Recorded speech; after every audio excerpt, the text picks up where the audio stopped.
a year or so ago, maybe 2 years ago, whatever it was, I decided to stop giving classes because I couldn't figure out what anybody needs to hear. There are just so many devotees from different cultures, from different ages, from different stages of devotional service. It would actually disturb my mind. I couldn't understand whether I was saying anything useful for anyone, and there are too many varieties of devotees.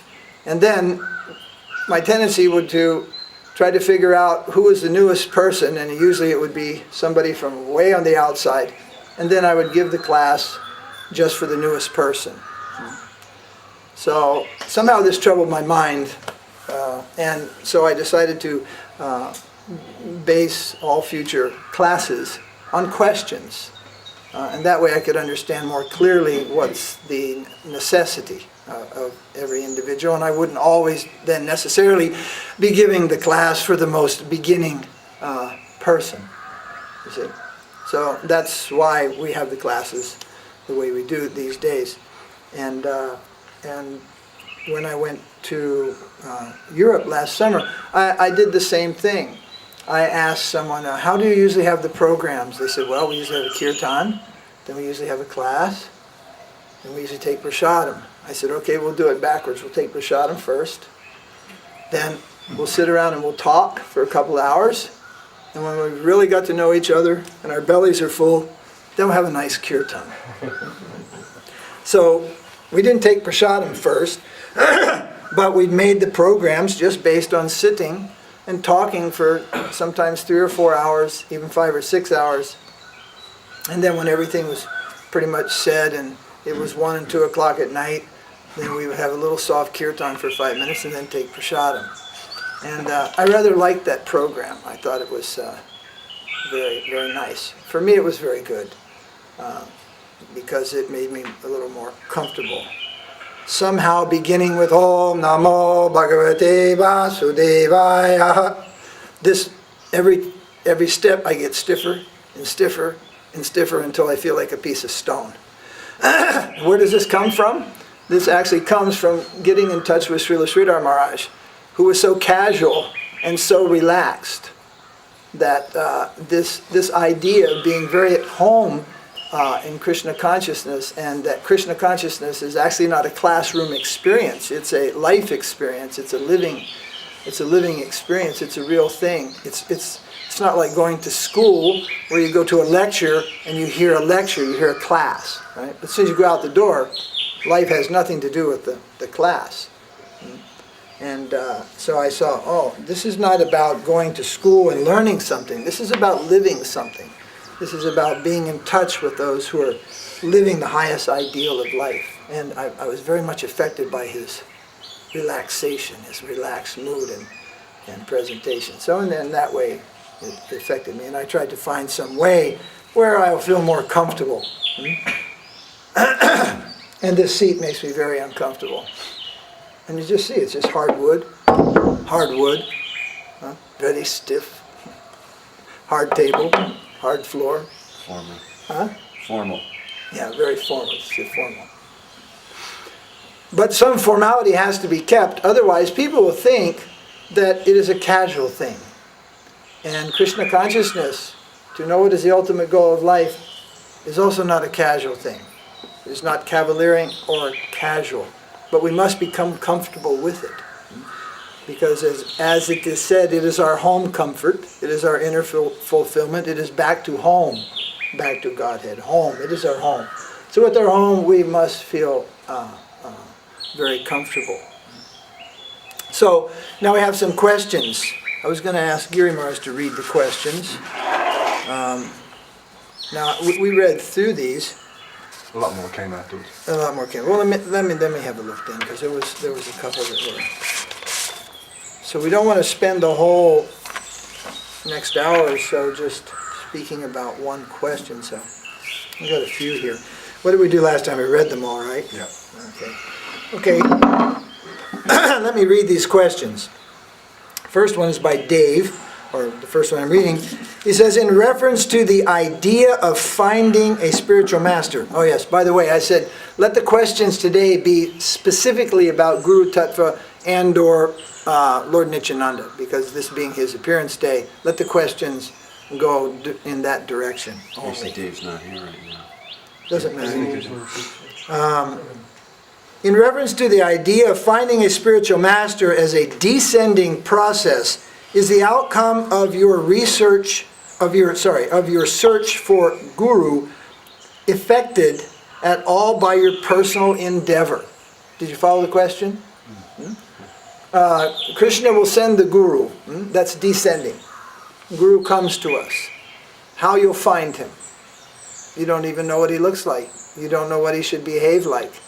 If people actually knew that, they wouldn't follow so many of the Hindu gurus in society today who actually cheat them and simply take their money and sometimes even abuse them in different ways. They wouldn't do this. So, yes, it is not possible to find a guru. You cannot find one. Kṛṣṇa sends guru, and then that corresponds to your desire. You get what you deserve. Nothing less, nothing more.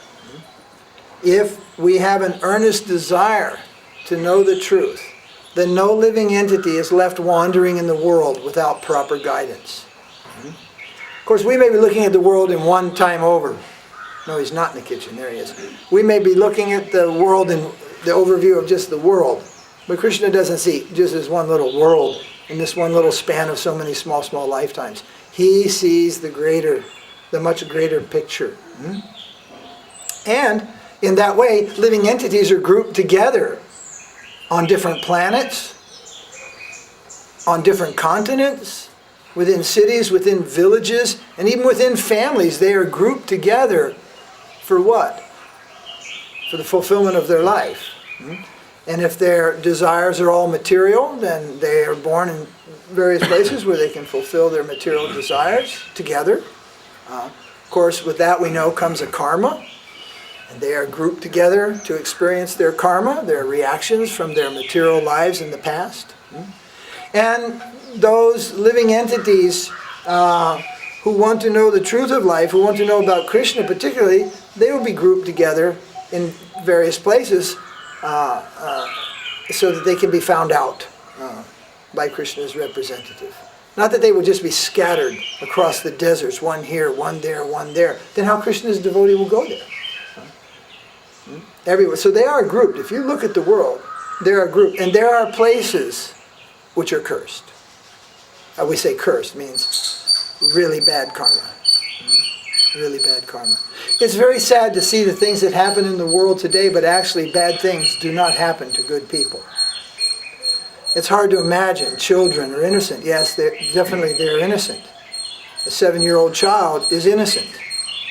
But who was he or she 10 years ago? And what was the previous life? What were they 10 years ago? Maybe they themselves were causing women and children and innocent living entities to suffer, or even to die. So, a devotee is compassionate towards everyone, doesn't try to figure it out who it is that's, sort of, in one sense, meant to suffer. But if you keep up with world events and you keep up with political maps and stuff, you'll see that some places, they seem just destined to suffer. And Kṛṣṇa consciousness has a very difficult time to go there. Very difficult time to go there. So this is some sort of blocking. Some sort of obstacle is there. But a devotee doesn't say, oh, yeah, that place is obviously being blocked. Let's go somewhere else. No, Kṛṣṇa himself is not blocking. Kṛṣṇa is sending the devotees to go over the blocks, to go over the hurdles, to go behind the iron curtain at one time, to go over the wall, to sneak through, and to bring Kṛṣṇa consciousness where material nature has blocked people according to their karma. So Kṛṣṇa does not follow the law of karma. He transcends the law of karma. Kṛṣṇa's devotees transcend the law of karma. And they can free anyone, particularly Śrī Nityānanda Prabhu. He can free anyone from the blocks or the bondage of this material world. And even if a person has no desire, because the ability to find Guru is based on desire, they will give the desire by their association. By the Lord's association, by the association of the Lord's devotees, the desire to want the highest fulfillment of life, the desire to know who God is, there's a desire to know who I am, who you are, who we are, what we are, the desire to know these things, and to be fulfilled in relation to these things. This will also come from Krishna's devotees. It's rather high thinking to think that we are so deserving, and then Krishna sends the Guru to fulfill our desire. That's very high thinking about one's own self. Once when speaking to Srila Sridhar Maharaj, it was asked by some devotees, well, the Guru has his parshads. Parshad means his eternal associates. So is it possible that Swami Maharaj, some of his disciples, are his eternal associates? So he responded, yes, it is possible. But we should think of ourselves as being recruited.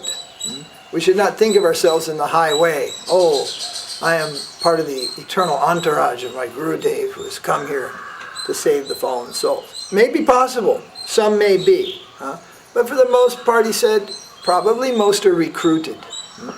They are recruited from this world. But some may be. Some may be. All should certainly aspire to be. How do we sign a letter to our Gurudev? Your eternal servant. Or your servant. It means aspiration is there. We're not saying, oh, by the way, I'm one of them who came here with you. I just want you to know I'm in the eternal entourage. I'm Parshad Bhaktidas here. Just like before the era of calling a new devotee a Bhakta or a new devotee a Bhaktin, you know what they were called? They were called Prabhus, masters. So the Bhakta Ken called himself Ken Prabhu, Ken the master. You see. So this had a rough beginning, you see. And once in a courtroom, the judge asked me my name, and I said, I didn't want to tell him my last name because I had some outstanding parking tickets. And he said, what is your name? And I said, Jack Prabhu. He said, no, what is your real name? And I said, Jack Prabhu, Your Honor. So he accepted. But Prabhu means master. And when Prabhupada asked me what is my name when I was being initiated, I said, Jack Prabhu. So like I say, it's had a rough beginning in the West. It's not, what is your name? You do not give your name. If you ever hear Nanda Kishore answer the phone, he doesn't answer, oh, Nanda Kishore Prabhu here. He says, Nanda Kishore Das here. You know, Das means servant. So we do not announce ourselves in the Vaishnava world as master. We announce ourselves, if we announce ourselves at all, as servant. So Krishna fulfills the desires and the wandering of all living entities. There is desire, and that will lead us to wherever we are. What is that verse, Bengali verse? Bhagavana Jeev, Guru Krishna Prasadi Pai Bhakti Lata Bij. By the grace of Krishna, one gets Guru. By the grace of Guru, then one gets Krishna. Fulfilling the wanderings of all living entities. So, Krishna is so merciful, devotees are so merciful, they do not simply wait for the living entity to desire. For example, we used to go and sell books. And devotees still do that, but we used to go door to door, we used to go here and there and everywhere.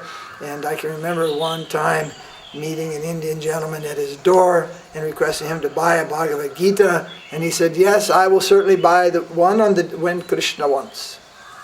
I said, that's why I'm knocking on your door. But we didn't see eye to eye what means Kṛṣṇa wants. So Kṛṣṇa, what he wants is carried out by his devotees. He didn't want a Bhagavad Gita. It was right there. He's just playing the Hindu word jugglery. Yes, I will buy Gita when Krishna wants, you see. But I'm saying, well, that's what he wants. He's wanted it all along. You're lagging. So go get your wallet. No, he had his own way of thinking, you see. And I was saying that's what he wants. That's what Krishna wants. That's what Krishna's devotees want. That's why Krishna spoke the Bhagavad Gita in the first place. So it will be heard. All right, so desire is there, but the devotee may create the desire even if it's not there. You follow that? What I mean to say?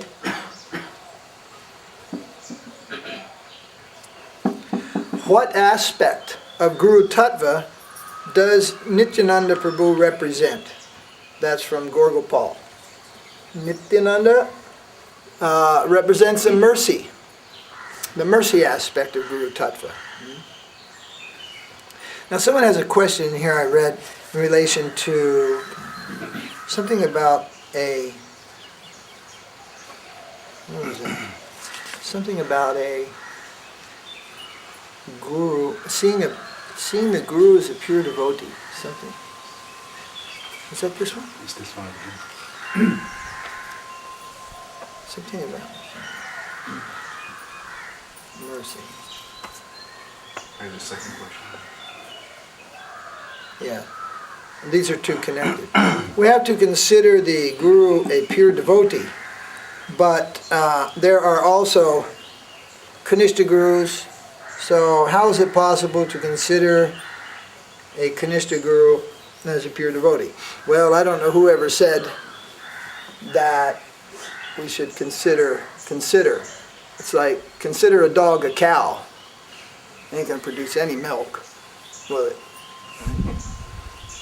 So, what does that mean, consideration? So, though Srila Sridhar Maharaj, he explained these different types of gurus. He explained someone is standing, both feet in the material world, pointing the direction. Then one person has got one foot in the material world, one foot in the spiritual world, and he's extending a helping hand. And the other's got 2 feet in the spiritual world, extending the helping hand. And so sometimes this is compared to the kaniṣṭha, the madhyama, and the paramahansa. But actually, without being pure devotee of Kṛṣṇa, no one can be guru. This is the end of the story. And what is your conception of a pure devotee of Kṛṣṇa? That's another conversation. A kaniṣṭha should never become guru. If our guru is a kaniṣṭha, that's where the problem begins. Because a kaniṣṭha cannot make proper discrimination. So how can he even point the way? He doesn't have proper discrimination. He doesn't know what the way is. So that's a very generous and a general description, but in reality, we should avoid that. We should look real hard. We should try real hard. And Rupa Goswami says, anyway, when you become a devotee, you should give up being a kaniṣṭha within 2 or 3 days and become a pure devotee. He does not say you should spend your whole life as a kaniṣṭha. Kaniṣṭha means no proper understanding. You don't know what a Vaishnava is. A Vaishnava is. You don't know actually what the deity is. You don't know what the holy name is. That's a kaniṣṭha, you see. And a madhyam understands what these things are. And a paramahansa is fully absorbed in these things, and therefore he can't be your guru anyway. So he comes down to the madhyama level, and therefore it is said all gurus are madhyamadhikaris. They either are or they're pretending to be, but at the end of the day, that's what they are. And they must be pure devotees. What are the other types of devotees? Karma Mishra bhaktas. So the guru should not be working for his own satisfaction. He should be not working for his own sense gratification. He should not take money and such things from his disciples for his own fancy style of living. He must use everything, all Krishna's energy, for Kṛṣṇa. Of course, some people think he should be able to roll up his sleeve, take out his Swiss Army knife and whack off a big chunk of flesh without shedding a tear and throw it into the fire to show that he is above this body. But that is not the qualification. There are many people who have done that, actually. And they were not pure devotees of Kṛṣṇa. Pure devotee of Kṛṣṇa is first one who follows a pure devotee of Kṛṣṇa, one who has dedicated his life to serving a pure devotee of Kṛṣṇa. Without those two qualifications, or that one qualification, no one ever was and no one ever becomes a pure devotee. First become pure devotee of Kṛṣṇa, then advance in love of God. These are two different things. They're not synonymous at all. You cannot advance in love of God unless you become pure devotee of Kṛṣṇa. Therefore, give up your nonsense. Give up speculation, give up culture and gyan, give up fruitive activities. You give things up, That's a pure devotee. And there are different stages of pure devotion which manifest. And if you avoid the offenses, you'll make progress. And eventually you reach a stage, where you cannot be touched by material nature. That is called kaniṣṭha. Niṣṭha, fixed up. Sometimes that is called dhīra, very, very steady. When we are still working through the stage of anartha, that's a little dangerous area there. A little dangerous area, anartha. So many misgivings in the heart. So we don't say, oh yes, I accepted pure devotee, I am pure devotee, let me sit back and relax, everything is easy from here. No. It's a very steep road and a very long road. The life of a madhyam is very long and very steep. But don't think that all waits to the last minute. Now you're a pure devotee, now you have love of God, now you go back to Godhead. And by the way, you couldn't do that anyway. Then why did Mahāprabhu come here? Why did Nityānanda Prabhu preach in Bengal? Why do acharyas go all over the world? If what you're being requested to do is impossible, and you couldn't even do it in a lifetime, then why even try? Another thing that's interesting is people seem to want to establish that all the pure devotees come from the spiritual world, right? You can't seem to find any that are made in the world. Well, then what's the use of the process? You see? So everybody says, my guru descended from the spiritual world. My guru comes from the kunja of such and such. My guru this, my guru that. Has anybody ever succeeded in this process? If so, I would like to know, because that would give me some hope. When we met Śrī Guru Maharaj, he would say, yes, I also had that doubt. I would say, you had a doubt? I have a doubt? He had a doubt. He had a doubt. That was good news. Whether he had the doubt or not wasn't important. But he said he had the doubt. Now, Prabhupada, our guru, he was a little different flavor. Yes, I have seen Kṛṣṇa face to face. I have never forgotten Kṛṣṇa. And it's like, wow, that's somebody really special who has never forgotten Kṛṣṇa.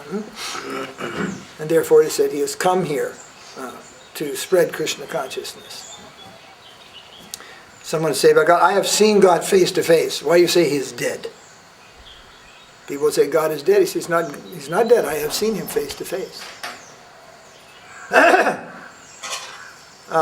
They say God has no face. So how you can say you have not seen?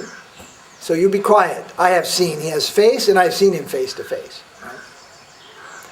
So that became the established vision of Srila Prabhupada. He came to this world to spread Kṛṣṇa consciousness from a transcendental plane. It is not necessary to try to figure out who came here and who was recruited here. Certainly not everyone that we've ever heard of came from the spiritual world and just preached, and nobody achieved any perfection. Once Prabhupada told, how many? Four of the six Goswamis descended, 2 were recruited. Is it 2 or 4? Two descended, 4 recruited. Yeah, 2 descended, 4 were recruited. Now you try to figure that out. You've got 2 that descended, Rup Sanatan. Well then, you've got Raghunath Das, Jiva Goswami.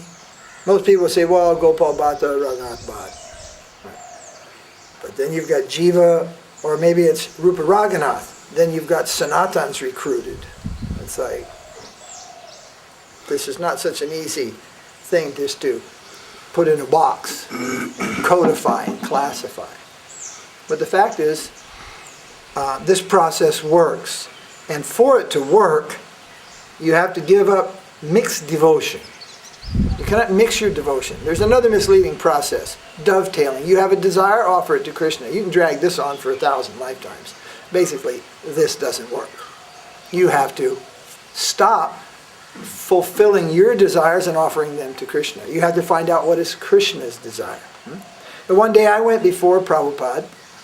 I was going to take sannyasa in a few weeks. This is back in 1976.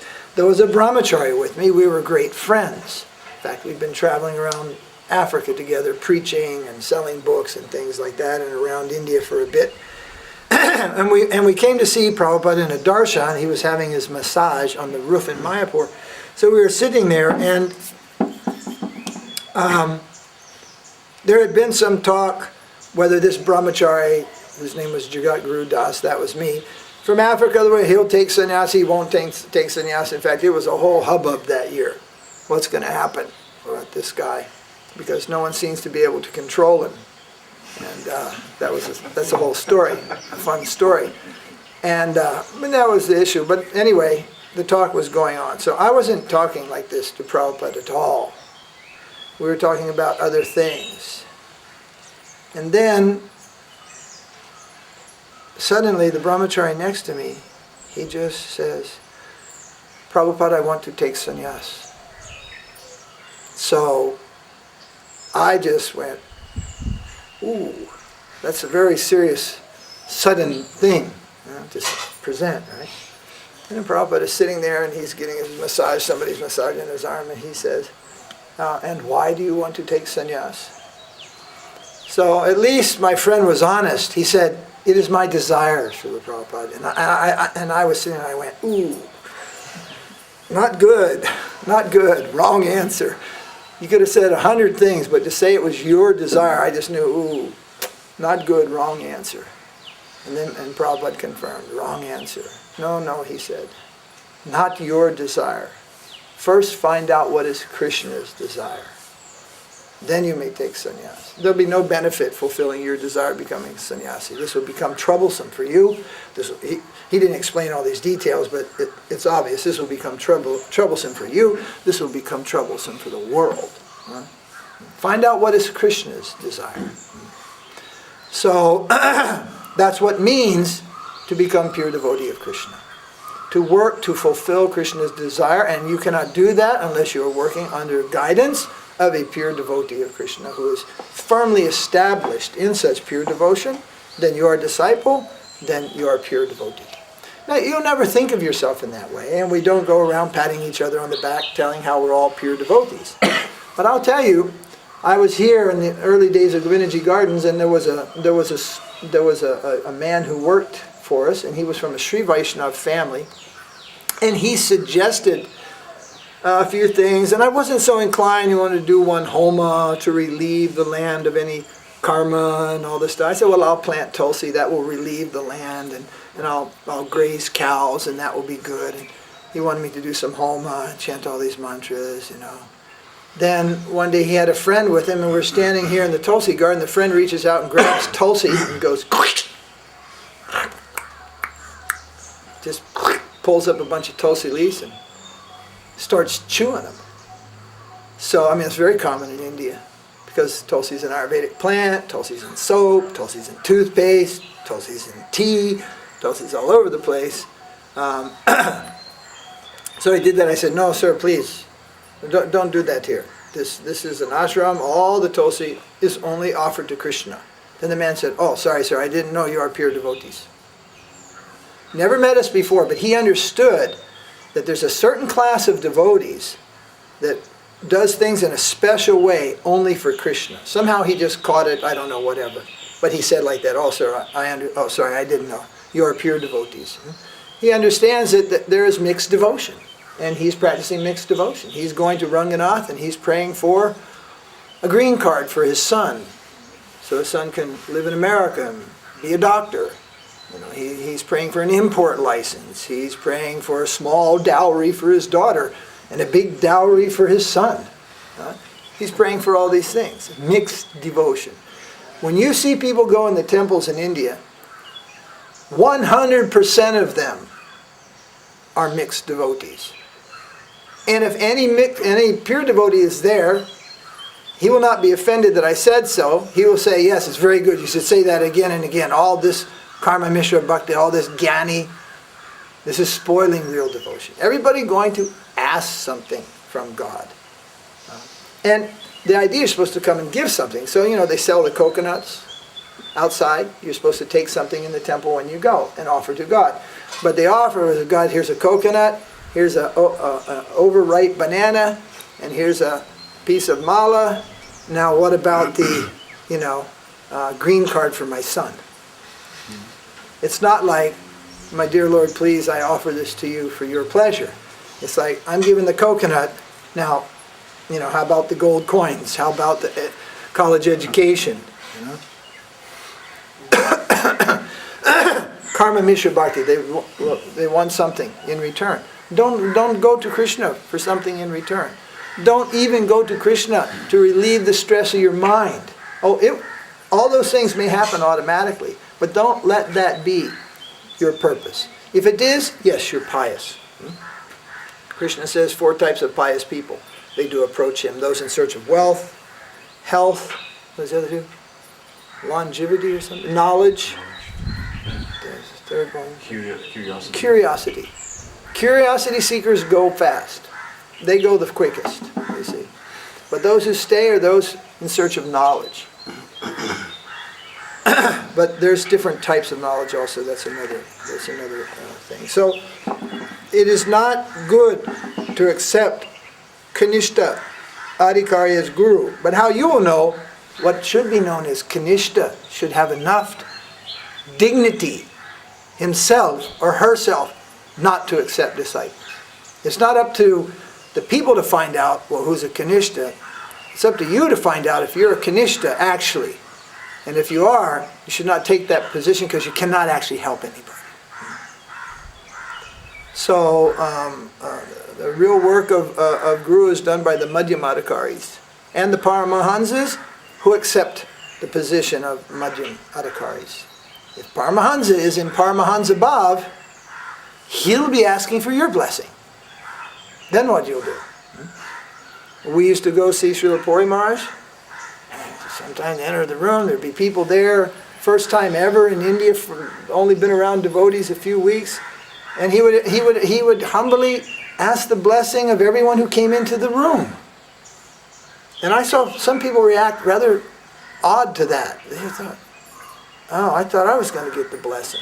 He's asking me for the blessing. Because he was, at that time of his life, in Paramahansa Bhav.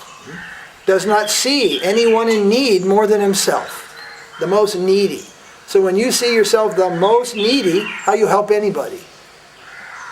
So the work of the Guru is done by a Madhyam who can discriminate, who makes discrimination. So, oops. Can you kindly elaborate on the song? No, Śrī Guru Vastakam. I'm working on that for the last 30 years, but it's not ready yet. Baladev. Vrindavan Das Thakur has mentioned that Nityānanda Prabhu is the husband of Vasudhā and Janava. Who was Janava? His wife. Who was Vasudhā? His wife. If he's the husband, right? That's the one. Mahāprabhu, Nityānanda, their consorts are Lakshmis. Their consorts are not mortals. The Supreme Lord does not have consort as a mortal, an ordinary jiva. There must be expansions. Sri Devi in Mahaprabhu's case, Sri Devi and Bhudevi. Nityananda's case, some similar something. It's a detail I don't know, but not ordinary living entities. But recently, Bhaktivinoda wrote, the wife of Sesha. The wife of Sesha is an Angamanjari.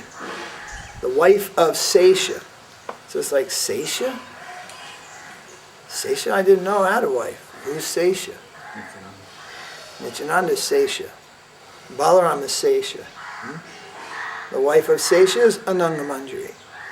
Sridhar Maharaj said, Balaram's representation in Madhurya is Anangamanjari. Well, how it's so? How it is. How it is. Very high things, how it is. Representation. Represented by his wife. What is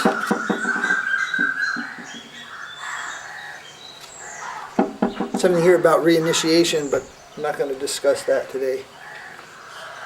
Who has the authority to say if a guru is authentic or not? And how does a devotee become a guru? So, how do you become a guru? Kirtan, Krishna Kirtan. How do you become a guru? Never, ever become a guru. Because the day you do, you become a guru. You become a cow. And that's an upgrade. So Giri Maharaj read this to me, and that's the first thing I thought of. And then he told, yes, the same question was asked to Bhaktisiddhanta, printed in one book. He gave same answer. Who thinks he has become guru, becomes guru, becomes a cow. That thinking isn't there. So there is no become. There is no vote. There is no such mundane process. However, one does become guru though, right? So what this question means, how does one become guru, in the sense, what is the qualification? Now we heard from Prabhupada, guru cannot be appointed. And I heard from Śrī Maharaj, guru is always appointed. How one becomes guru. That is a descending. That is a service. From our side, it is service. It is a type of service. It is not a art of mastery, some art of mastery, a master's art. It is a servant's art of service, representation. But if one is thinking, like that boy who went to Srila Puri Maharaj, he said, you see, in South Africa, I am the guru. Srila Puri Maharaj just cut him off and said, do not think you are a guru. If you think you are a guru, you are guru. And he told him the same thing. If you think like that, then you are a cow, you are not guru. If you think like that, you're not guru. It's as simple as that. Guru means a particular tattva, and it does not think upon itself in that way.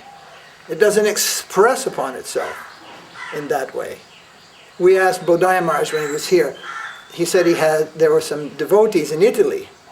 And Madhava Maharaj said, oh Maharaj, they're your disciples. He goes, not my disciples. They're members of our mutt. So later I was relating the story, and I said, oh, there are some members of Gopinath Gaudiya Mutt living in Milan, in Italy. I think maybe they could be Srila Puri Maharaj's disciples. And then, what's his name? Damodar Maharaj said, no, they're Bodhaya Maharaj's disciples. But he always says like that.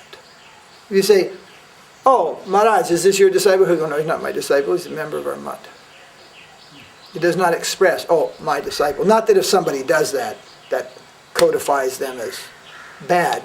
But he's taken that reminding position, self-reminder. Do not think upon yourself as the guru. This is quite dangerous. Don't think how to become a guru. This is not possible. Of course, nowadays in institutions there's what we call institutional gurus. You do this, you jump through the hoops, you roll over, stand up, wave your hands, and that's it. You become a guru. This is not becoming a guru. If there is any definition to become the guru, you have to become a transparent medium for the will of Kṛṣṇa, which descends to you through your guru. So if there's any becoming, it means that. It means surrender. It means to represent Kṛṣṇa. It means to represent the devotees of Kṛṣṇa, the higher devotees of Kṛṣṇa, not to obstruct the flow of Kṛṣṇa, which is coming, not to try to codify it, not to try to institutionalize it, and above all, don't try to control Kṛṣṇa. Learn how to see Kṛṣṇa, see the hand of Kṛṣṇa, how to see the arrangement of Kṛṣṇa. And if ever you find yourself in such circumstances where you are the monitor, as Bhaktisiddhanta used to refer, the guru is the monitor of the class. He's taking charge of the class. So Sri Maharaj said, we are always students, all are students, but one student is monitoring the class. We call that in English monitor. One, like senior student is there. Once I told Govinda Maharaj, sannyasi, guru is butler. Prabhupada, you say, guru is peon, guru is postman. Then I said, guru is butler. And then he doesn't know what is butler. And he said, what is butler? I said, well, in the master's house, One servant organizes the service of all the others. He has service, but his main service is organized service of all the other house servants, maid, washer, sweeper, cook, everything like that, for the pleasure of the master. That is called butler. So I thought guru and sannyasi, they're butler. So they're not master, they're servant.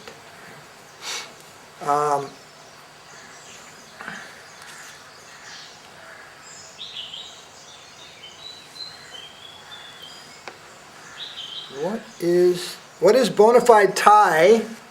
What is the bond that tie disciple to the guru and to the paramparā?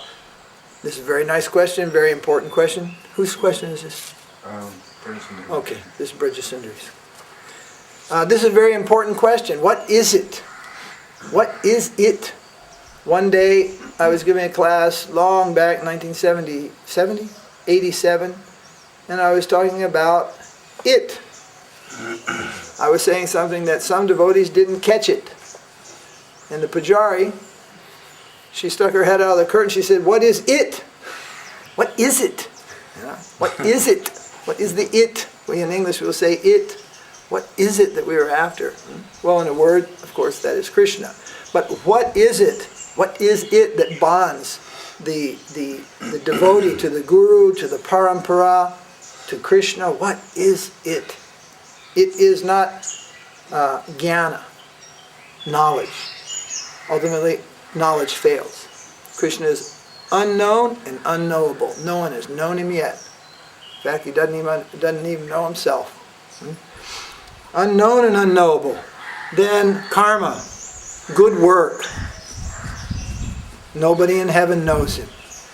Not simply by good work. Gyan, karma. Then there are other things, tyaga, renunciation, austerities, the negative. No one knows him by that. There are two things. And they are sometimes one given preference, sometimes the other given preference. But I think first preference comes to Shraddha, faith. There must be faith. That is the bond that binds living entity to Guru and to Kṛṣṇa. Faith, Shraddha. Then Shraddha is not just an abstract thing. It seems abstract and is not what you think. Belief, we say belief. Shraddha means faith, means belief. It is not belief. Belief is something going on in your mind. There's a deeper plane of believing. There's a deeper plane of thinking. And this comes from your heart. From the core of your eternal self. This comes. And there faith is situated. Within the core of our eternal selves, faith is there. This is the substance on which everything spiritual develops and is based. And then there must be surrender, saranagati, surrender. These are the two building blocks of spiritual life. Proper faith and surrender. Surrender means serving the master for the master's pleasure, not for our own. Try to serve Kṛṣṇa for his pleasure. Try to obey, be obedient to the instruction of the guru, who is not trying to utilize you for his mundane happiness, but wants to utilize you, your energy, your mind, in service of Kṛṣṇa. Try to be receptive to that. That is moving in surrender. Who has the greatest faith? Always has Kṛṣṇa. Who has the greatest faith? Who? The question, who? Who has the greatest faith? Satyaraj, do you know? Who has the greatest faith in Kṛṣṇa? Doesn't know. That's all right, you're just a child, small boy. Will anybody be so bold as to say the name of Srimati? Rādhārāṇi has the greatest faith in Kṛṣṇa, therefore Kṛṣṇa always was Rādhārāṇi. Rādhārāṇi is Shraddha Devi. So whatever faith we have is sometimes described as her goodwill towards the living entities. the jivas. It is not something that is illusory. We think, science is real. It proves things. But it undoes itself every couple of generations. And thusly has proved nothing. Spoiled the air, spoiled the water, reduced the standard of life, and created new diseases and other ways of fantastically dying, and has proved basically nothing except life is mortal. And what is beyond death? Nobody knows. Many ways to rush towards death? Yeah, science has made many, many things, many improvements in that field. But they're still at square one. What is the purpose of life? What exists beyond death? They don't know. But some scientific, not all, but some scientific people will scorn faith. There is no proof. Someone says, how do you know God exists? And someone says, my faith tells me something. What is that? No, faith is more real than science. It is real. In a neophyte stage, yes, it may still look, it's shaky. It can be challenged. Your faith can be defeated. All these things. But when faith is mature, when faith is developed, then it is the final confirmation. It is the final way of knowing. It cannot be shaken. It cannot be defeated. So, those are the two things. Faith and surrender is what binds us to Guru, Kṛṣṇa, and thusly also to our paramparā. Those who take part in too much knowledge seeking, they didn't study the verse that tells them knowledge is bewildering, don't study many books. People start to go and acquire more and more knowledge, even if it's about Kṛṣṇa. It can become a major defect. Unfortunately, the co-wife of knowledge is not humility. The co-wife of knowledge is pride. People, the more they know, the prouder they get, because you know what other people don't know. That's why, one of the reasons why, if you come to know about some high or intimate thing, come to know about some high and intimate thing in relation to Kṛṣṇa and Kṛṣṇa's devotees, it is not necessary to run out and preach that to the world. Kṛṣṇa did not run out from Vrindavan and preach the glories of the gopis to the world. Well, some will argue that he did. But he did it in such a hidden way that you'll practically have to be 2 feet in Vrindavan before you'll realize it, or you'll know that. For the benefit of the world, he rushed off to Kurukshetra for the Great War and spoke Bhagavad Gita. Hidden there in Krishna's own language in a secret way, yeah, there's some signposts that point towards Vrindavan. There are some indications of what lies in Vrindavan. But that is a very secret thing. And what happens if I tell this man a secret? I said, listen, I have a secret. I want to tell you, we're having apple pie over at my ashram at 3 o'clock. Okay, keep the secret. He goes and tells everybody, right? Well, the next time, this guy we don't tell, because he can't keep a secret. People think that secrets are to be blabbed all over the place. They think as soon as you know a secret about Kṛṣṇa, you're supposed to go out and tell everybody. That's not so. Probably you shouldn't have been told in the first place. Secrets are to be kept secret. They are not to be talked everywhere and anywhere.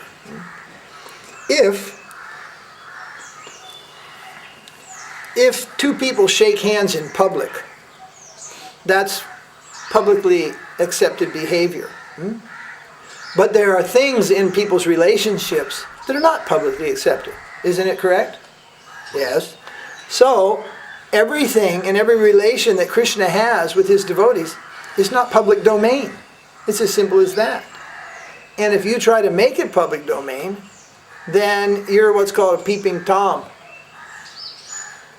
And then you're criminally prosecuted. If you go sneaking up and peeping in people's windows to see what private relationships are there, That's criminal. Is in any civilized world, that's criminal. You see, that's not allowed. But people become overexcited and they think, I want to know whatever Kṛṣṇa has secret, I want to know. I want the keys to all the doors in the mansion. I want all the keys so that I can have a look and see what is everywhere. But as soon as you manifest desires like that, in the normal household, the master will hold you in suspect. What's he want the keys for? Why this man needs all the keys? What does he have in his mind? What is he searching for? That will hold you in suspect. It is never said, oh, my dear Lord, please give me all your nectar. Give me all the nectar. Let me know everything. Pay attention to what you sing, what you read. The prayer's for a drop. The prayer's for a drop of nectar. It is for a drop of mercy. I mean, who are you to demand all of the mercy? Please give me all your mercy. Please give me all your nectar. And what I found is those who are very high-thinking, high devotees, past and present, they will be satisfied with just a drop. They don't need to know everything. They don't have to read extended books just to acquire knowledge, to know. They are satisfied with just a drop and the opportunity to serve and to serve and to serve. They are satisfied in that way. So we have to learn from the higher devotees what is the process of fulfillment. And you do not fulfill yourself by seeking more. You seek less, and that you'll find your fulfillment in the drop. One of the main reasons is you don't have a capacity anyway to drink the whole pot of nectar of Kṛṣṇa. It's not possible for a jiva soul to sustain the full mercy of Kṛṣṇa. A drop's about all you can deal with. It's like your ears cannot sustain unlimited sound, increase of sound. They just shut off, they explode. Can't do it. The eye beauty, what we see by the eye, is sometimes leaves us speechless. We see something so beautiful, it leaves us speechless or without words. Well, what a beauty that will render you unconscious. It's possible. It doesn't happen very often. But some people see something, it is so beautiful, they faint. Losing consciousness is one step towards death. There is such beauty, it will kill you. You can't live in this world sustaining that beauty.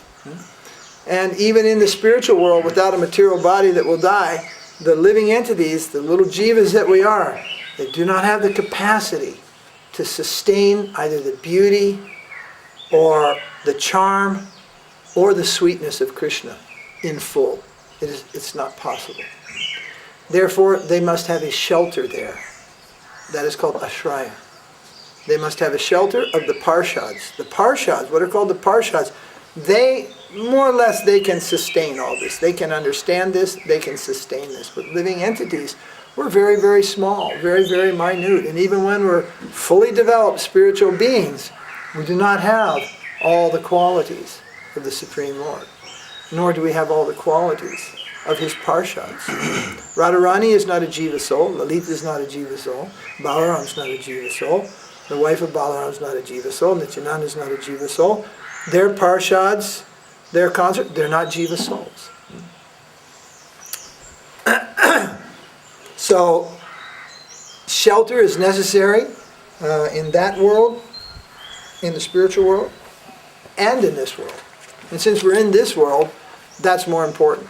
Where is our shelter, and how to receive that shelter, and what to do with that shelter. When we have that, what do we do with that?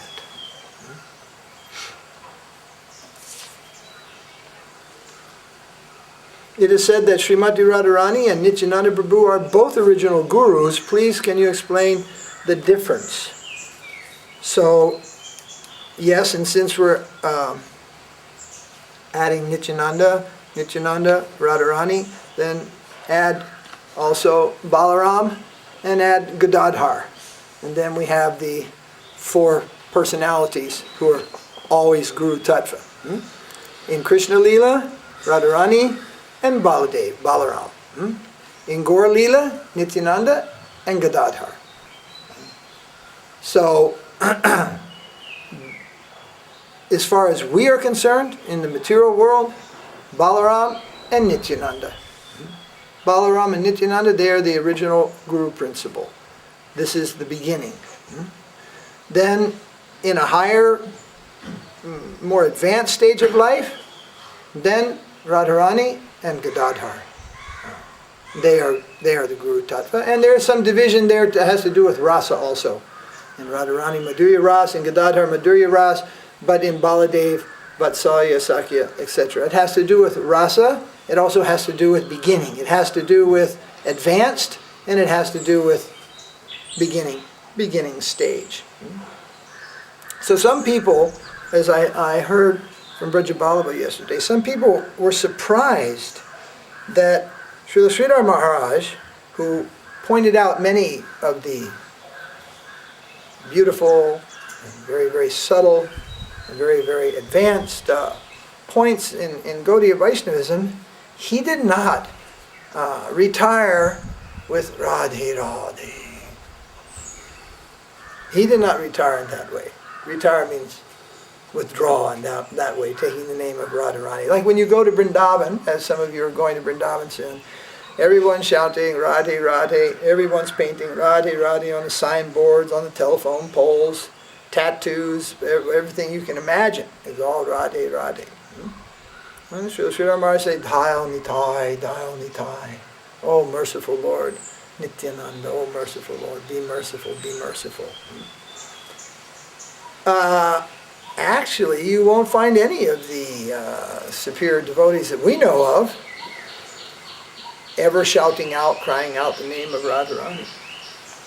And even many of the stories that float around about the Goswamis, some of those stories, I know a good many of them are generated by the Sahajiyas also. So, but they're a particular clan, those Goswamis, who they are. That's a particular group of devotees in Vrindavan hundreds of years ago, and they are revealing the places of pastimes of Kṛṣṇa, etc. Bhaktisiddhanta, if he took the name of Rādhārāṇi, we heard he fainted. Sukadeva Goswami doesn't even mention Rādhārāṇi, because if he did, he would faint. They said he would not only faint, he wouldn't wake up for 6 months. So deep would become his thought. Sukadeva Goswami. And in order to do benefit to Parikshit, he managed to work his way around Krishna Lila, describing Krishna in Vrindavan without mentioning Rādhārāṇi. Because if he mentions Rādhārāṇi, then he'll become unconscious. So he's high devotee, real devotee of Rādhārāṇi. And just uttering her name, he becomes unconscious. And other fools are riding up and down on rickshaws and bullock carts and shouting Radhe, Radhe, Radhe.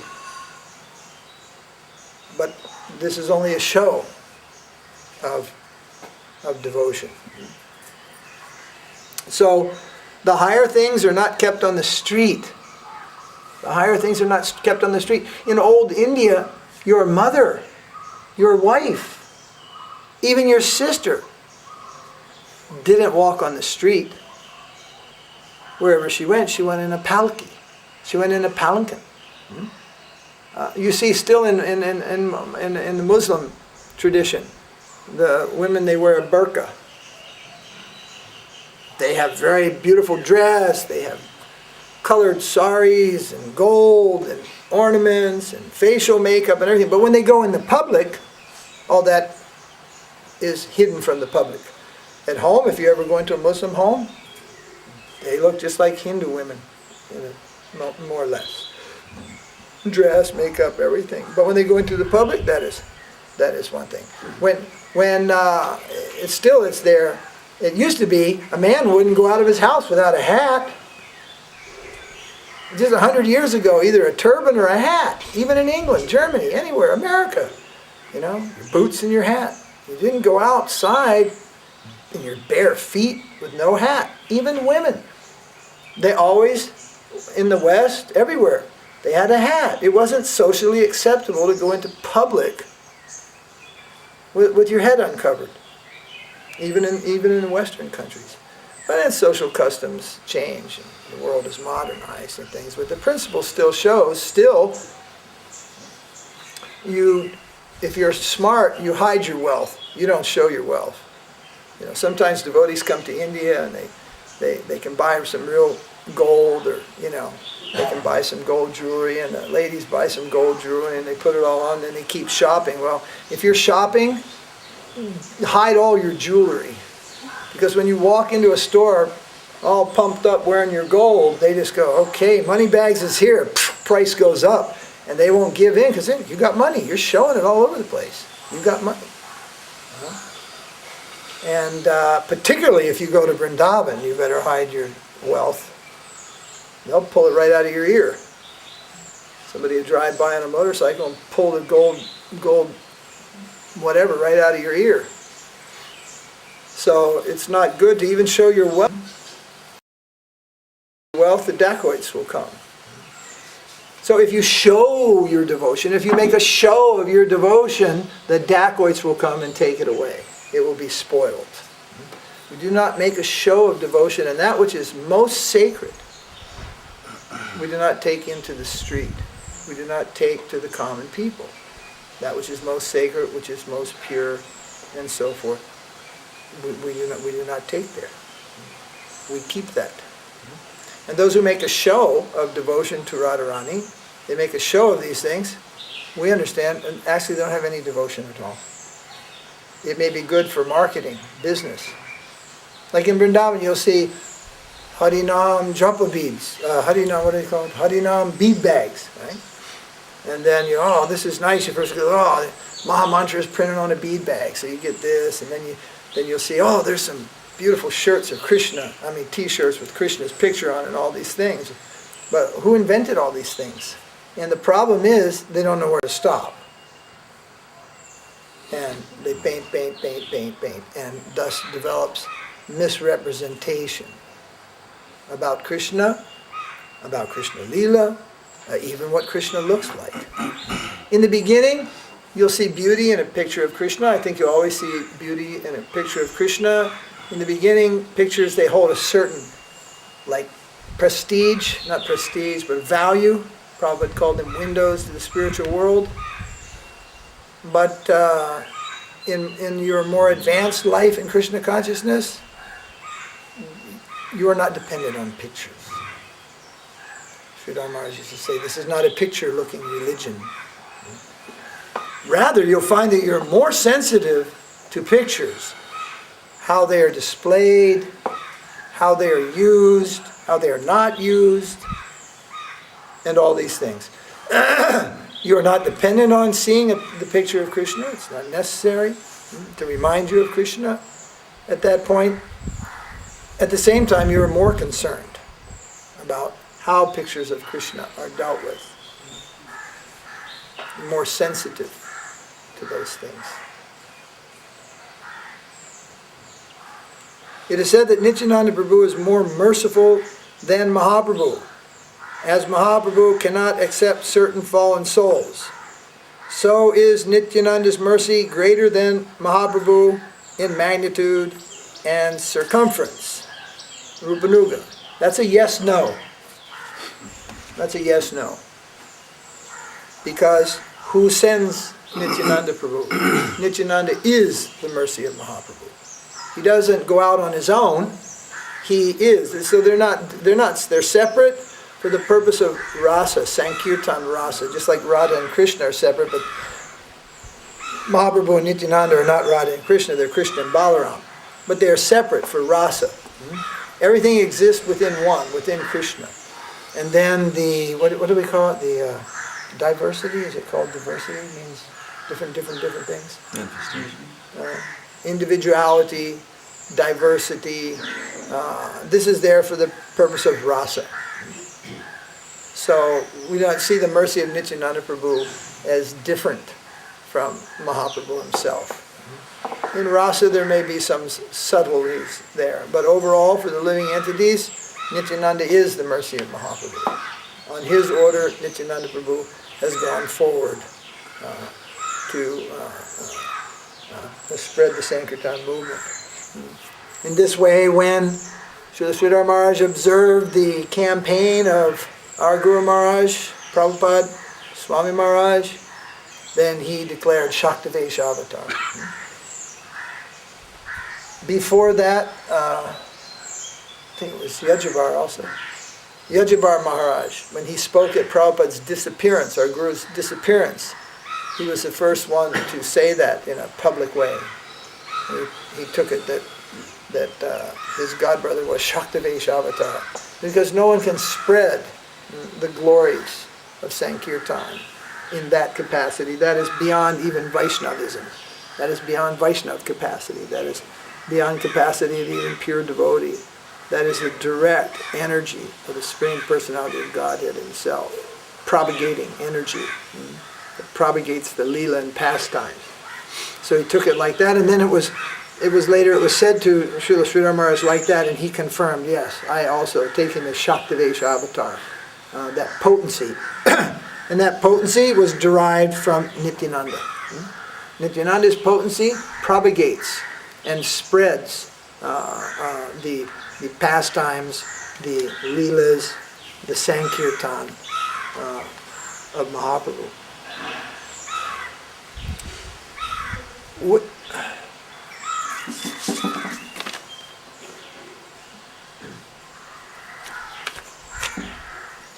With which attitude should we approach Sri Nityānanda Prabhu to receive his mercy, without which we cannot obtain Sri Chaitanya and Sri Sri Radha Krishna's mercy? With which attitude? There was one lady, her guru was gone, something happened. Her guru left devotional service. Remember? That was Narasingha's wife. And so she went with a group of other ladies who were in a similar difficult situation. So they went to Sridhar Maharaj and asked them what they should do. And he said, you must very earnestly, you must approach Nityānanda. Lord Nityānanda, you must, very earnestly, you must pray to Lord Nityānanda to give you some guidance. Because he's the principal involved here, guru-tattva. So he has taken you so far, but something's gone amiss. So go to the mula, go to the source, go to the core. Again, return to the core, very sincerely. And sincerity presupposes humility. So in order to approach Lord Nityānanda for his mercy, we must be sincere and we must be humble. Sincerity is one of the best things we have going for ourselves if we have it. Sincerity. It's a very high valued commodity in spiritual life. In any phase of life. Sincerity. The sincere student. The sincere child. The sincere parent. The sincere worker. The sincere soldier. Sincerity is one of the best things we have going for ourselves. If we have sincerity. It goes a long ways. Very sincere. One must be sincere. What is the opposite of sincere? Is a self-deceiver. A person who lies to themselves. A self-deceiver. And that is something that your friends can't really tell you about. It's something you have to find out yourself. Self-deceiving doesn't involve your friends. It involves yourself. We say, nowadays we use the word honesty. Your own internal honesty. So if you're sincere, you won't be a self-deceiver. If you're a self-deceiver, then it will be very difficult to be sincere.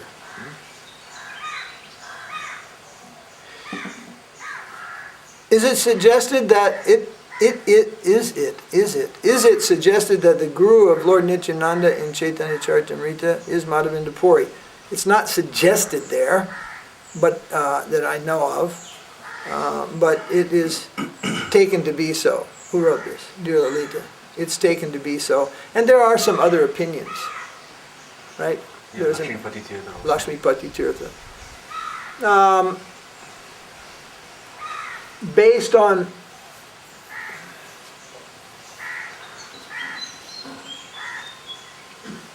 yes, I think although there's some difference of opinion, mostly our sampradaya says Madhavinda Puri. And that would be just on a wide, Nityānanda Prabhu in a formal connection. Lakshmipati Tirtha in the formal connection. Madhavinda Puri brings down the substance. Oh, why Nityānanda will come before Madhavinda Puri, then that will put him on a superior level to Madhavinda Puri. That will put him on a superior level in the dealings in Navadvip to Jagannath Mishra, to Srivas Pandit, to Advaita Acharya. That will put him in a rather awkward position, although he's Supreme Person himself, nonetheless, in the Leela. They all come under Madhavinda Puri. And then Mahāprabhu, he accepts Ishwara Puri, so they're all senior. Everyone is senior to Mahāprabhu and his Leela.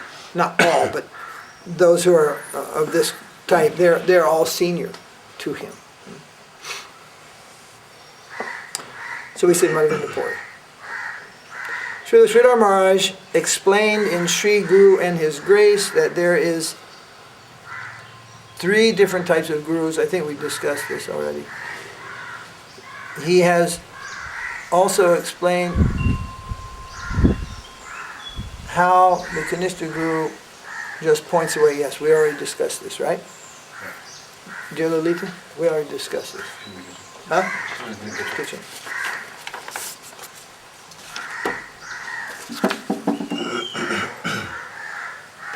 What is the significance of Nityānanda Prabhu breaking the sannyāsa-daṇḍa of Mahāprabhu? Nityānanda Prabhu broke the sannyāsa-daṇḍa of Mahāprabhu. So this was a pastime which took place on the way to Puri. When Mahāprabhu was going to Puri, he had his danda, ekadanda, one stick, one bamboo stick. And he had become very fond of that stick. And he would, everyone say, "Where's my danda? Where's my danda?" He was always, "Where's my danda?" Lord Nityānanda saw that the hell with this danda. It's an obstacle. Why our Lord has to carry the stick, the rod of chastisement? Why he has to bear this? And when taking sannyas, you receive vesh, dress, danda, the stick, mantra. You receive these ornaments. They're quite meager, quite humble. The ornaments of a sannyasi, a water pot. You receive these things. And Mahāprabhu is receiving sannyas from Keshava Bharati. Well, Keshava Bharati, as we know, he was a Bharati. He was a Mayavadi.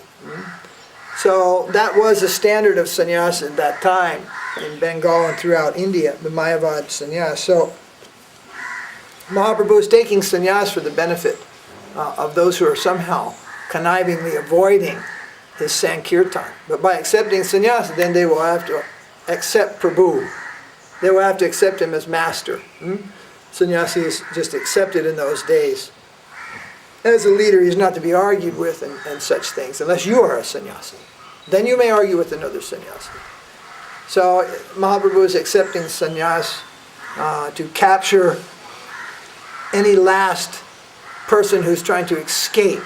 So he had to take the sannyas from Keshava Bharati. Keshava Bharati is a Mayavadi.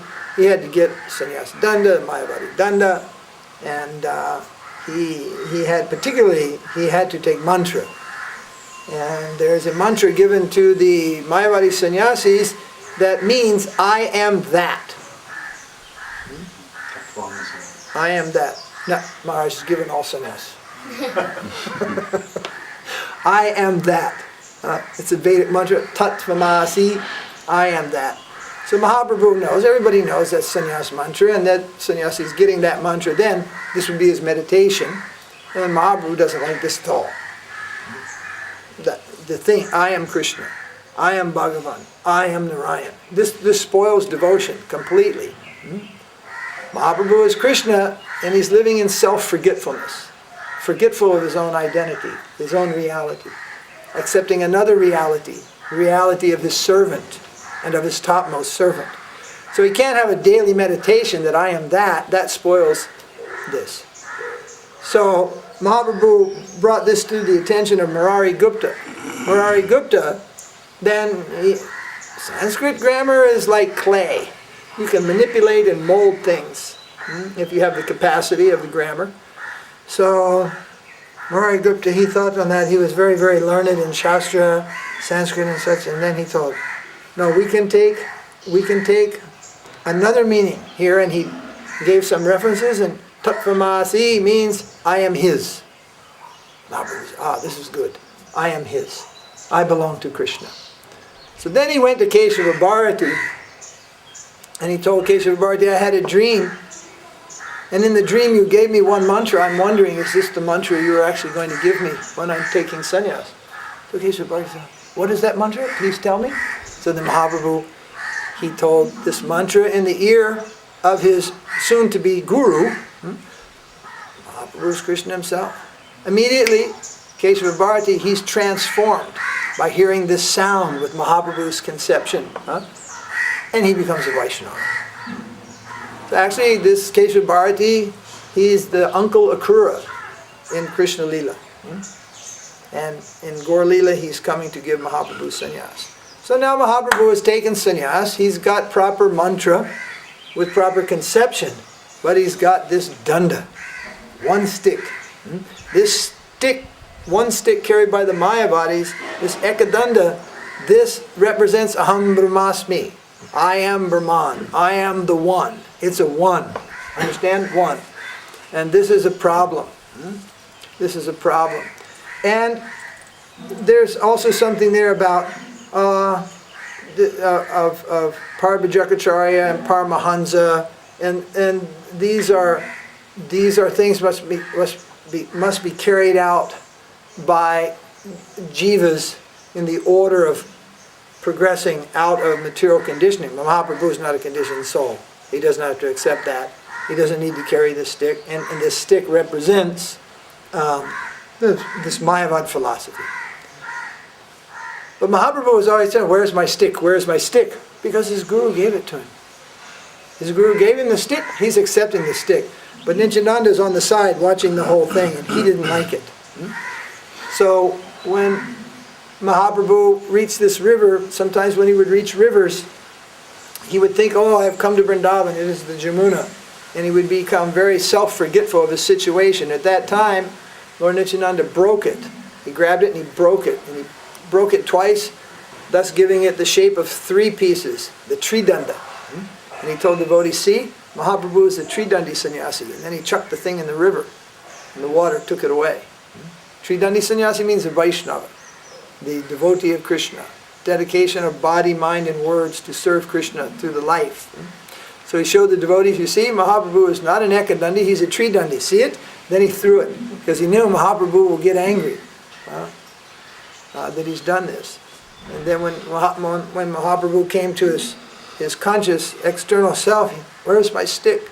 Oh Lord, you were dancing, you fell, you broke the stick, and suddenly it rolled into water, we couldn't get it. The river's taken it away.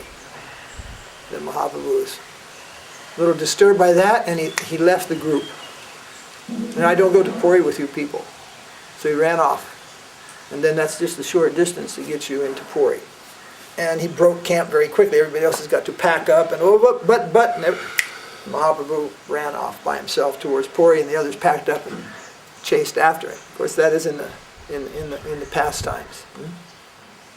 So Lord Nityānanda could not bear to see that he will have to carry all these things and act as an ordinary living entity who's progressing out of material bondage.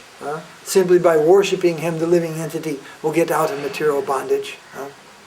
And the other people will think, oh, he's a Mayavadi. They will misunderstand. So in that way, then he disposed of his danda.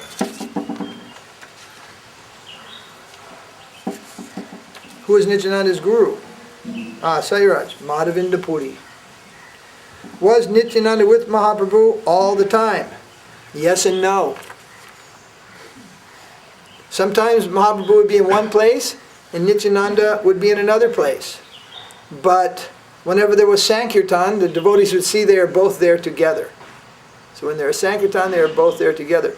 On some feasting days, they would also come there together, but they're actually living like, 500-600 kilometers apart. Puri and another place in Navadvip or something, or wherever that was, at some distance.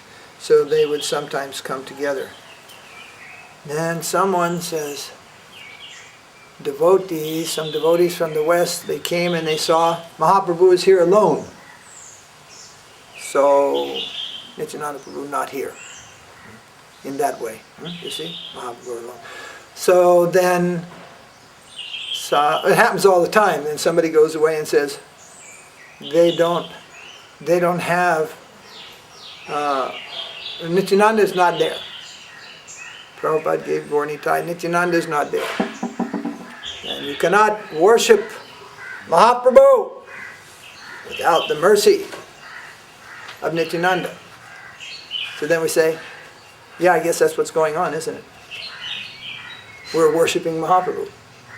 They're saying, no, you can't worship Mahaprabhu without the mercy of Nityananda. Do you see what I'm saying? So I guess who's worshipping Mahaprabhu with Radha Madhava finally got the mercy of Lord Nityananda. It's like a play on words. Huh? It's true, we cannot worship Mahaprabhu without the mercy of Nityananda. Does not mean that you cannot worship Mahaprabhu in his vigraha alone, if the Lord is ever alone, but alone. It does not mean that at all. But it means you will only understand who is Mahaprabhu by the mercy of Nityananda. It is not possible to understand otherwise. Period.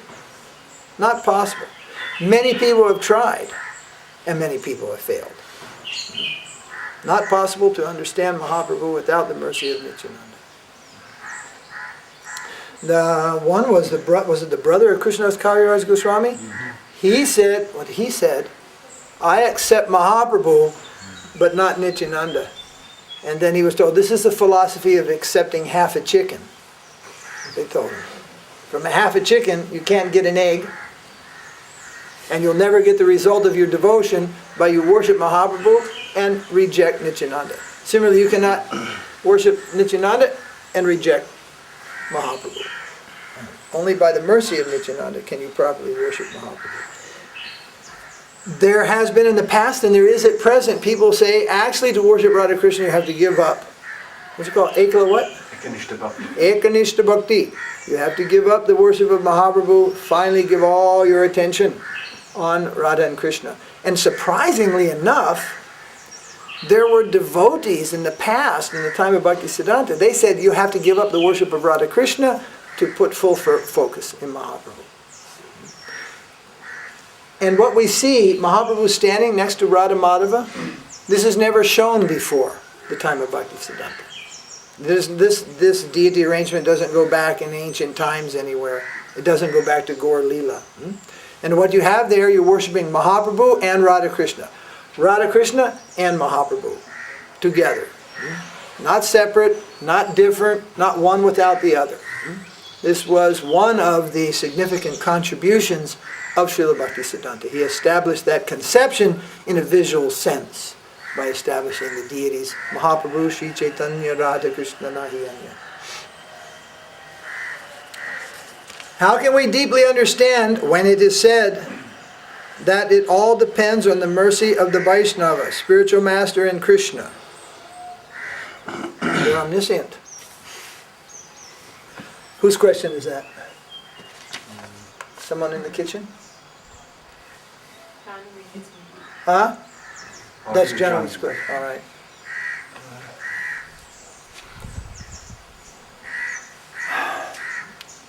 I used to be told Krishna's doing everything. I said, what do you mean Krishna's doing everything?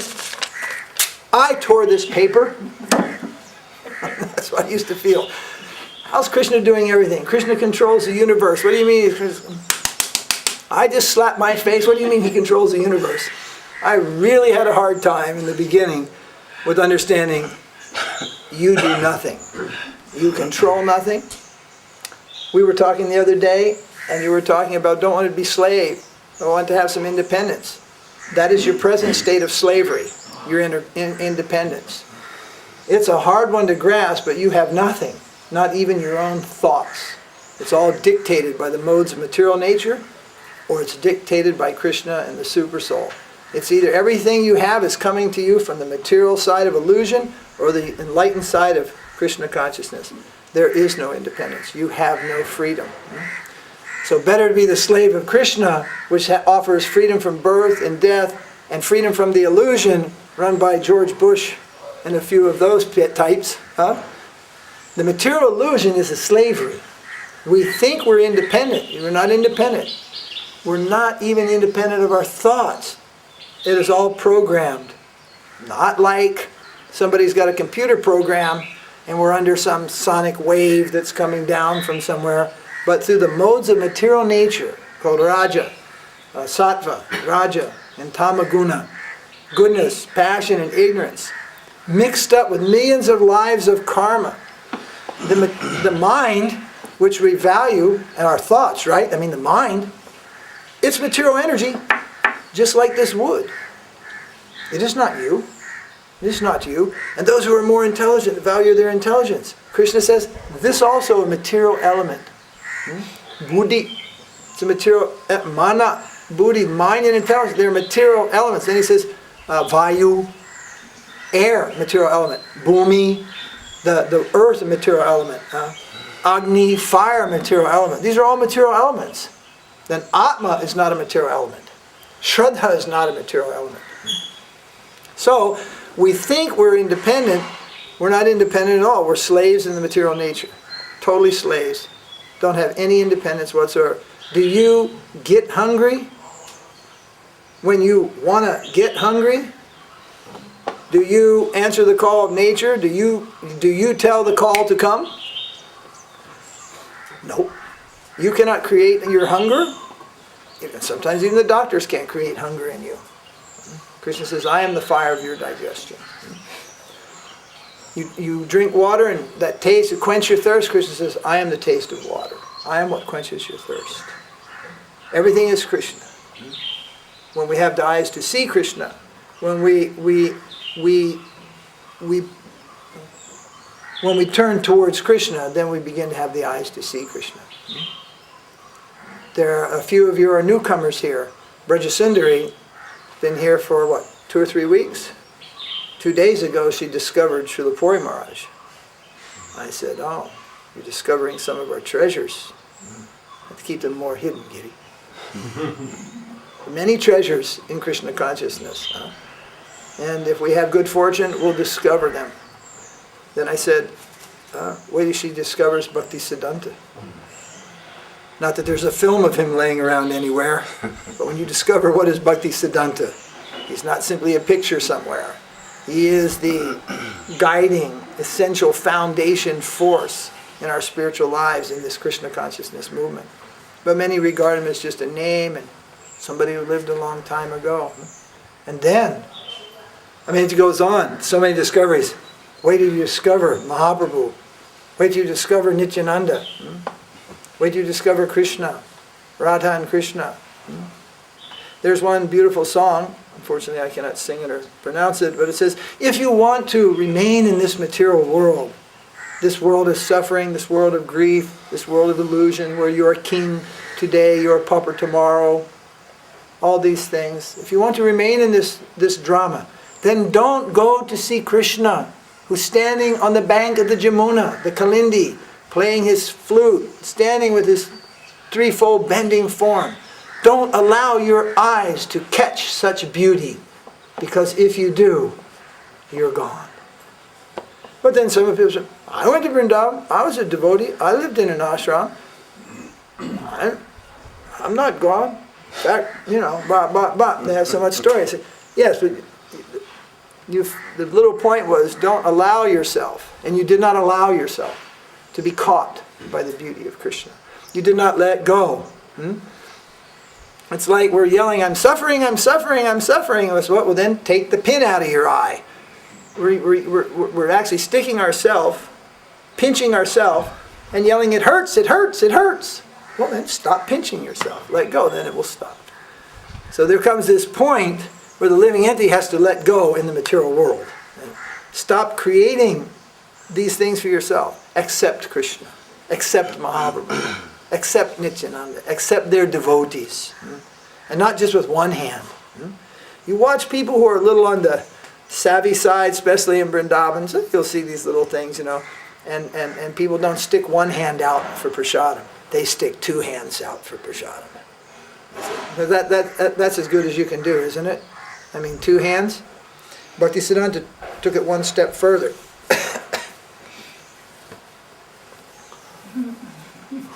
He gave sannyas. And that's what this is. This is to get the mercy. Originally somebody go like this, somebody else can go like this. But the sannyasis, we're going like this. This is a beggar's cloth. And when you go to beg the mercy, go like this. Because when it comes, even this will be insufficient. How much mercy you will accept, how much you can get when Kṛṣṇa gives his mercy. So come prepared for much more than you expected. There are many treasures in Kṛṣṇa consciousness. I think at one point Śrī Maharaj told some things like this, that you are heir. He was telling Prabhupada's disciples, you are heir to such wealth. You are heir to such fortune. This analogy has been given over the years, and over the centuries. The devotees are heir to such fortune. You have this chest, your wealth within, but you don't have the key. It appears that you don't have the key. You've somehow fumbled the key. You've lost the key. Luckily, he had a key and gave a key. Here's the key. Open this chest and accept your wealth. But being deranged, we sometimes scream, run in the other direction, and run down the street. It's like the rich man's son who's got a mental imbalance. He's heir to all fortune, all wealth, all luxury, and everything. The guy runs off crazy down the street. He's deranged. So there are many treasures in Kṛṣṇa consciousness. And it's not that we simply find them all in one day. No chance. No chance. What is the difference between the Diksha and the Shiksha Guru? Shyamakunda. Shyamakunda? Yes. I heard you ask that question 4 years ago. You asked that question to Giri 4 years ago. Can you remember what he told you? Do you remember? Don't remember? All right. He remembers. He's just on the spot. Okay. So this boy asked this question 3 or 4 years ago. So Giri Maharaj told him, Diksha Guru will give you the mantras and initiation, and Shiksha Guru will give you some instruction. So this is one basic difference. Ultimately, though, there is no difference between a Diksha Guru and the Shiksha Guru, provided that's really Guru. There's no difference. They are considered equal manifestations of Kṛṣṇa. Both come to represent Kṛṣṇa. Not themselves, not a particular institution, not a caste. No, we don't deal much with caste, but there are Brahmin gurus. In the modern way, we have institutional gurus. But none of these words actually apply to guru. There is no Brahmin guru. There is no institutional guru. These words don't apply. There is what's called Diksha. There is what's called Shiksha. There's also Dham. Not Dam, Dham, Dham Guru, Shastra Guru, Sannyas Guru. Then which one's most important? Śrīla Maharaj told, the one who helps us the most. This is not a game or a club we're joining. That this guru is very famous, this guru is very popular, and therefore he is most important. It doesn't have to do about fashion. It doesn't have to do about anything. You may have received Diksha. I have godbrothers, they got Diksha when they were 16. Prabhupada left the world when they were 17. Now we're 30 years later. You mean to tell me between 16 or 17 and 47, They don't need anything. If they're Sukadeva Goswami, maybe. Maybe. But what I see is, no. Prabhupada was their Diksha Guru. They would have done a lot better and would still be doing better if they had the right shiksha. He goes, no, I mean, I've never read them. He goes, yeah, I know. I envy you. Because when you do, that taste is so overwhelming. I wish I could just experience that for the first time again and again and again. It was his way of showing some appreciation for that. You follow? You don't follow. But the fact is, these books have been there, and I know many people have been in this ashram for 10 years and they haven't read this book yet. Because they're neglecting the reading. Or maybe there's a language barrier. Language barriers are, they're understandable. Just like we are finding there are many things of Srila Sridhar Maharaj which have never been translated. Which probably, Brajabal, you don't even know they exist. They're there because they were so far in the past, right? Those articles, poems, mantras, all these things just kind of in a trunk somewhere. Somebody finally opened the trunk, I guess. Some of those things are coming out. They were written, some of them almost before we were born, or certainly before you were born, and not even read yet, not even known to people yet. So it's the duty of the Vaishnavas to make known to people what Krishna's devotees have said. And if you are one of Krishna's devotees, then it's your duty to pay attention and set time aside. I'm not going to give a bhakti class here, but set time aside to read, to learn, and to chant and to make progress. If you don't, it's not all about just making money and making the house on the hill and 3-car garage, the vacation. That's not what life's about. That's going on everywhere, and it can be taken away in a heartbeat also. And it doesn't give, what we were saying, the richer the people, the more the anxiety. Pretty soon you can't even send your kids to school. Somebody will kidnap and cut their ear off and mail it to you. There's no happiness the richer you get. And then you can't even go out with normal people. Oh, I know that guy, that's Brad Pitt. You know, your guy can't even go out and ride a bicycle. He's got to go to a special bicycle club. And that's what, $800 an hour to ride around that park. And then you feel like, well, I got to pay so much money to ride this bicycle. Then what are you? Then people are just, does it cost so much money to ride a bicycle? No, it cost him that much money to ride a bicycle because he has to ride it in a private bicycle park. Now where's their life? If you analyze, and people are thinking, man, I wish I had that guy's money. Whoa, I wish I had his job. I wish I was rich like him. And they rarely smile. And you go down here in the village, all around the world, and kids are laughing, and people are laughing. They're smiling. They're pedaling a rickshaw for a living, and they have smiles on their faces. And you go to the houses of the rich people, and the kids don't smile. I want another toy. I don't want that anymore. I don't want this. You know, they got orange soda. Yeah. Pepsi Cola, yeah, Coca-Cola, vodka. It's just like, the kids are all fried. They go, you see them in the stores in the West. I want this, I want this. The mother's already got 2 Barbie dolls and a fire engine and a thing. Now the kid wants this and that. And then you go to their house, they got toy closets the size of this pujari room. I had one, it was half that big. Every so many years, you just unloaded all these toys. You had basketballs, footballs, baseballs, catcher's mitts, fielder's mitts, first base mitt, shoulder pads, helmets, cleats, track shoes, track shorts, swimming fins, goggles. And if there's something you didn't have, you felt like a deprived child. and then you grew up and you sued your parents for abuse. Now this is making a joke, right? It's not a joke. Go to the American world and see what's there. Waste, and they're not happy. Very rarely are they happy. Now they're not even happy. Now they're gigantic. They're gigantic unhappy kids. Jayadev was in Italy and he goes, where are the fat people? Fat people not allowed in Italy. Go to America and it's like 7 out of 10 are colossals, you know. So much sight, they go, look at that skinny guy over there. It's like fat's beauty. How does the Guru help free his disciples from the materialistic considerations? By sitting and having talks such as these. By talking about life and Kṛṣṇa in a very real way. Someone is trying to fulfill themselves in this material world.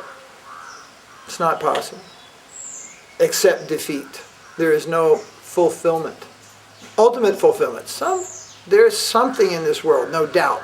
Because Kṛṣṇa is in this world, Kṛṣṇa is energy. But ultimately, whatever we have, health, youth, beauty, wealth, everything is taken away. You came into this world with nothing, and you go out the same. But if you acquire Kṛṣṇa in this lifetime, you don't go out with nothing. You may have come in with nothing, but you go out with a full heart. You go out fulfilled, not with nothing. People generally fear death because they don't know where they're going. They don't know what's happening, and subconsciously they do know. Punishment. They're going again back into the cycle of birth and death. What if somebody said, look, it's a reality, there's been a mishap, the satellite's given the command, there's a bunker buster missile, it's going to hit here in 30 minutes. Right here. Right down, right bang, right on this shelter. 30 minutes, according to that clock. Any more questions? Everybody like, okay, let's not go crazy, but let's pack it up and get out of here, quick.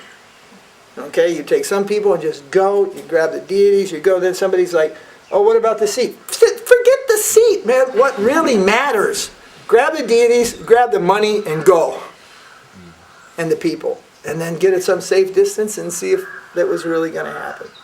And if it did happen, then you know, wow, that's for real. And the next time that happened, every time you'd believe it. Well, that's what's going to happen. There's going to be this big old bunker buster come and kill every person that's alive. Today or tomorrow. Everyone will lose everything. So then why does everybody try to make so much in this world? Why? Because they don't believe that there is a next life. The Christians actually don't believe in heaven. They don't believe they're going to heaven. They're just trying to enjoy life now. Enjoy the oil, enjoy the good standard of living. The earth doesn't take it. And everybody's saying, oh, there's war in Iraq. Iraq was a beautiful place 6 years ago. Not a bad place. Not as bad as you're led to believe. Beirut 20 years ago was beautiful. In the universal structure. Everyone is held accountable. Then why do bad things?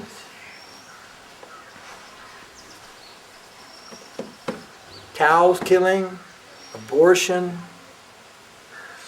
all these things go on unchecked. People want to stop the war in Iraq, you know. Let's all just eat, drink, and be married together, you know. Can't we do that? No, can't do that. Not if you're eating animals. Not if you're enjoying sex and aborting children. Not if you're growing little children in test tubes and then taking up their blood and injecting it for your happy life. No. Then we can't all live peacefully. Then we will fight like cats and dogs. Then material nature will inflict punishments. And just when you think you got it figured out, no chance. Material nature will just... Like they were all braced in America for the hurricane season of all hurricanes. There were no hurricanes. They thought for sure after Katrina, the next year was going to be the worst year on planet Earth for hurricanes. No hurricanes. There might not be any next year either. And then when everybody's least expecting it, nobody outsmarts this material nature.